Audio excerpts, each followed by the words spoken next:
Guys, this is a really big deal.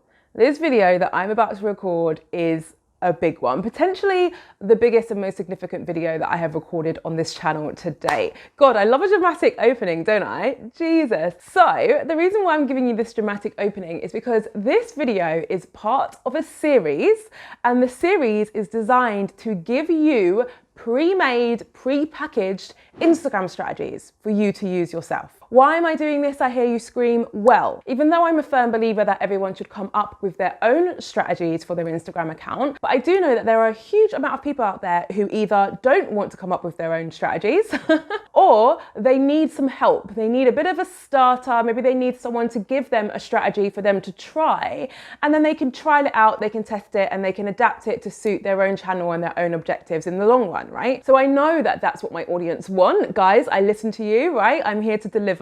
I know that's what you want, which is why I've decided to create this series. Now, each video within this series will focus on a specific Instagram strategy which has its own goal or objective. Today's strategy is going to focus on growth. So if you are someone who wants to grow on Instagram, that is what today's strategy is going to be about. Next week's strategy is going to be for anyone who wants to improve their engagement. So when I say strategy, you might be wondering, okay, what am I actually going to be covering? Well, I'm going to talk about your posting frequency. I'm going to talk about what features you should be using, and I'm going to be giving you a specific set of tactics that you should be focusing your energy on in order to meet this objective, which, as I already mentioned, the objective of today's strategy is growth. So enough chit chat, let's just get straight into the good stuff. So before we kick off, it probably goes without saying, but if you want to watch the rest of my videos within this series, if you want to see my next strategy all about increasing your engagement, then make sure you subscribe to my channel and you hit the notification bell so that you are the first to know when my next video is released. Let's just get straight to the good stuff.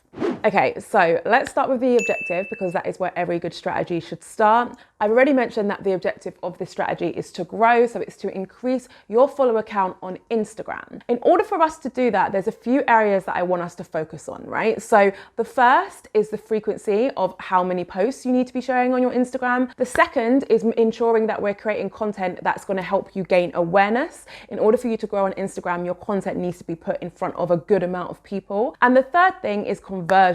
So it's not enough for you to be posting a lot and actually reaching a lot of people if the content you're creating or the messaging behind your content isn't designed to convert those people to followers. So those are going to be the main themes for all of the tactics which will fall under this strategy. So let's just get straight to it and talk about tactic number one. Okay, so tactic number one for Jade's Instagram growth strategy, that's the official name, is to post 7 times a day. I laugh because there's probably people who hear me say that and they're like, nope, switching off this video, keeping it moving. We have to start with the post frequency because it's one of the most important variables when it comes to your growth and kind of your trajectory on Instagram, right? If you're in the growth phase and you're trying to get in front of more people and gain more followers, you actually do need to post more often. I will say that there is a max and there is a cap on that number. So whilst I'm saying yes, post 7 days a week if you can, I don't ever recommend posting more than that. So in my experience with my own accounts and with my clients' accounts, when you post more than once a day, you actually end up decreasing the effectiveness of your content. So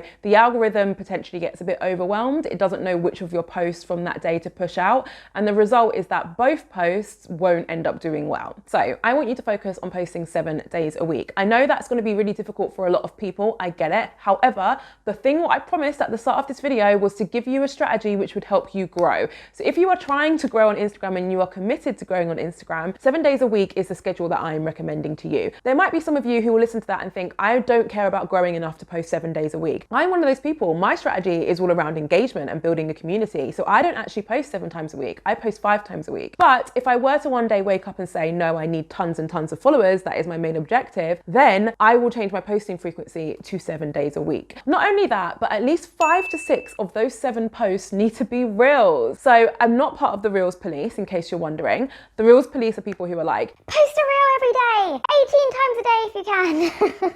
That was so shady. I didn't even mean that to be shady. The Reels police are really good at creating Reels, right? And they usually have a really big engaged following. So there's absolutely no hate on them at all. However, the reason why the Reels police have really huge accounts and probably very successful businesses is because they know that posting Reels is what's going to help them grow. The reason why posting more Reels will help you grow is because the algorithm which actually powers Instagram Reels is different to the algorithm which powers your normal carousels or your photos, right? The main difference between the Reels algorithm and other algorithms within Instagram's platform is that the Reels algorithm is designed to share your Reel to people who have not seen your content before, right? So when you share a photo, maybe it gets on the explore page, maybe you get under a hashtag, and maybe that's how you get seen by more people. When it comes to Reels, not only is your content more likely to be shown on the explore page and also under a hashtag, but your Reels will also appear under the Reels tab. So when people are looking at Reels and they're just scrolling along and watching different people's Reels, your Reel is very likely to appear under that section.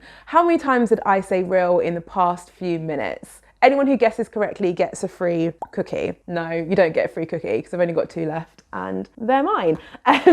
You don't get anything, you just get my respect.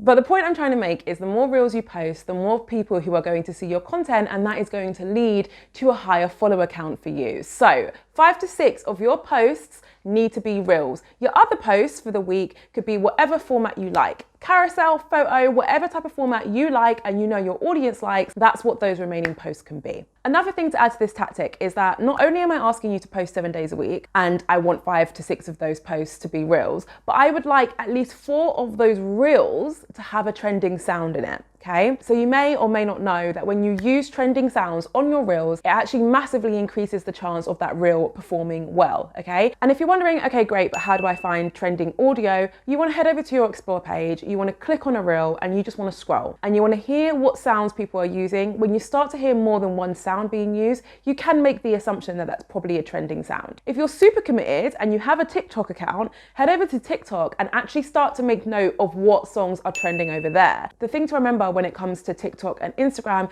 is that all trending sounds will start on TikTok. TikTok are the originators, right? That is where the trending sounds will start, and then they'll make their way over to Instagram in like 1 to 2 weeks time. So if you're really committed to this process, which I really feel like you are, I just have this feeling, then you can head over to TikTok and actually start getting a jump on the trending sounds there.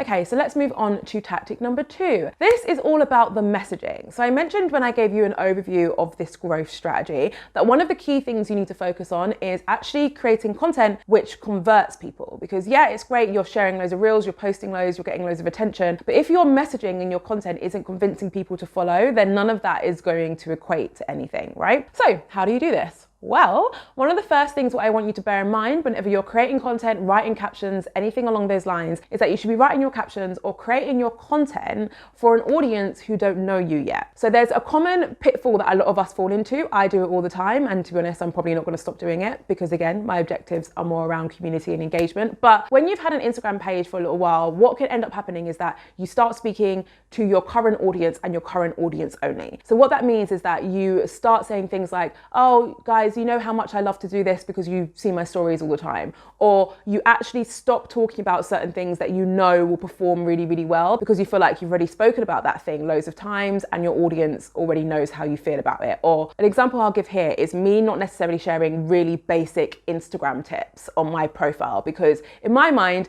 a lot of my audience have been following me for a little while now and they already know all those basic tips. If I was trying to grow more, I would change that and I would start incorporating more basic tips into my content because that is actually what my new audience needs to see. There's a whole audience out there who are completely unfamiliar with you and your content, and it is your job to create content which speaks to that audience and which actually convinces them to follow you and to hang around, okay? So that's the first kind of like shift for you to bear in mind when it comes to the content you're creating. I also want you to think about the reason why people should follow your account. So if you have watched a lot of my videos before, you'll know that I like to call this your value offering. So it's quite literally identifying identifying what value you give to your followers, right? So this could be anything like, if you follow me, you get the best cooking tips, or if you follow me, you get the best sustainable fashion looks, right? Whatever it is, it's important that you understand what your value is. Not only that, if you're trying to grow, you want to consistently remind people of that value in all of your content. So say you create a reel and it hits the explore page and it's getting loads of views. You want to make sure that either within the reel or in the captions,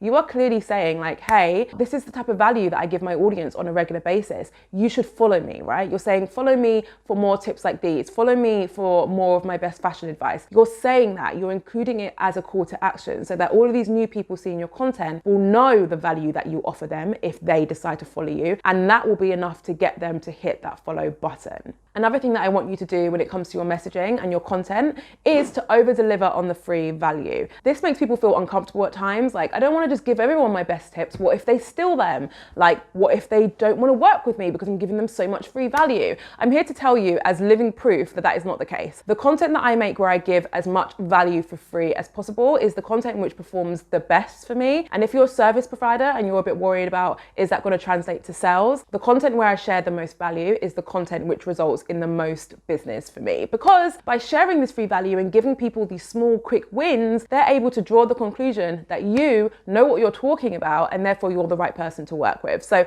over deliver on the value that you're promising your audience. Do that in every single piece of content that you create.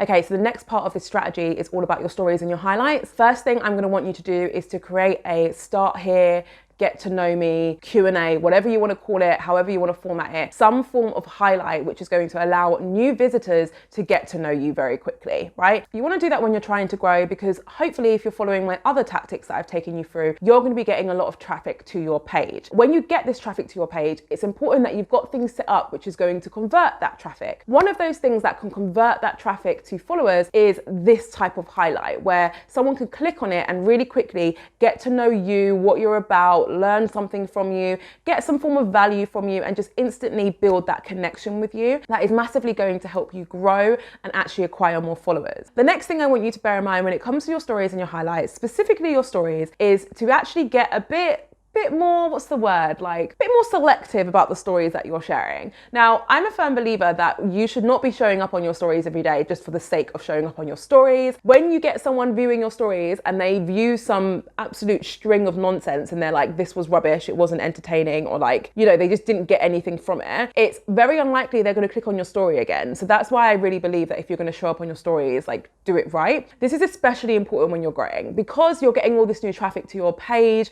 People are potentially seeing your content on the explore page. They're a lot more likely to click that little profile photo and look at what stories you've got up. Your stories can actually play a huge part in whether or not someone decides to follow you straight away after seeing one of your posts on the explore page, right? So you want to make sure that whenever you're showing up on your stories, it's for a good reason. And remember that stories are all about behind the scenes content. So I'm not saying that like it has to be this highly produced story. It's just that it needs to have some substance to it. So just avoid consistently reposting quotes for like 7 stories in a row and then leaving it at that. That's not a good story series, right? You want to show your face, you want to talk to the camera, you want to show a bit of behind the scenes of what you're doing and how your life works, okay? That's what you want to focus on, especially when you're trying to grow. Okay, so the final piece of the puzzle when it comes to this specific Instagram growth strategy is all about lives. This is another thing where when I say it, I can hear millions of people don't watch my videos, thousands of people around the world like rolling their eyes like, oh, I don't want to do that, right? The reason why I'm talking about lives is because lives are a super strong growth tactic, specifically when you go live with other people. So I really want you to get out your comfort zone and start reaching out to others within your niche, or reaching out to other pages who you feel have a similar audience to yours. Reach out to them and just say, hey, would you ever think about going live together in like a couple of weeks? This is what I think we should talk about. This is what I think you can get from this live. Make sure you pitch it correctly and you're not just saying, hey, want to go live? ?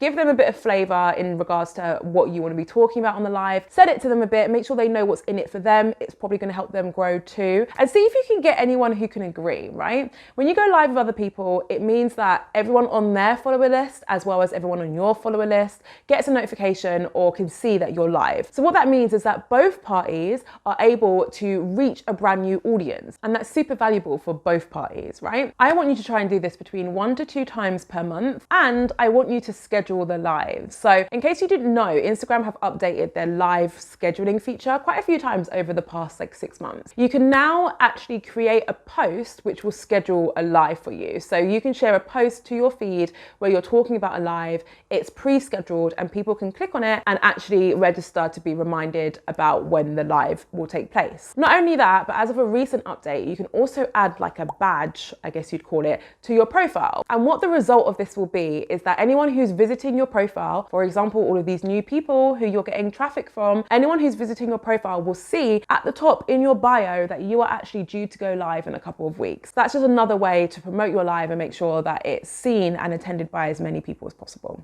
Now, I do have some caveats for you. The first is that I don't know what content you're creating, okay? I'm assuming that your content is great, it is super designed for your audience, it's really targeted, it's high quality. I'm assuming all of this stuff, right? But I don't actually know. So if you feel like you're not completely confident in the content you're creating and you actually need some help with that, then I 100% recommend checking out the various resources I have in my description. And also if you feel like you really need more kind of hands-on support, I have a membership club. I do offer one-to-one coaching. Send me a direct message on Instagram if you want further assistance as to how I can actually help you. Another caveat to this, and this is one that you might not like, you're gonna have to stick to this strategy for at least 2 to 3 months. Like 2 is the absolute minimum. Ideally, you wanna stick with it for at least 3 months. And that means you consistently doing all these things, posting 7 times a week, 5 to 6 of them being reels, using trending audio, going live, all of that stuff that I just gave you, you wanna be doing that for about 3 months. And after that 3 months, that's when you can review and decide whether you wanna tweak your strategy a bit, maybe you wanna refocus now and you wanna focus on engagement, whatever it may be, you need to give yourself a good amount of time of you really committing to this strategy before you can decide whether or not it works for you, right? Okay, so that was really fun. I'm looking forward to doing my other ones in this series now. If you found it useful, be sure to hit the subscribe button because next week I will be uploading a video which is about my engagement strategy. Thank you so much for watching. If you feel like hanging around and you don't want to wait until next week, I recommend checking out this video. It's actually my January analytics report, so I take you behind the scenes of my YouTube, my Instagram, and my brand new TikTok account. I show you what content works, what content didn't work, and I take you really behind the scenes of my analytics for all of those channels. Thank you so much for watching. I can't wait to see you in my next video.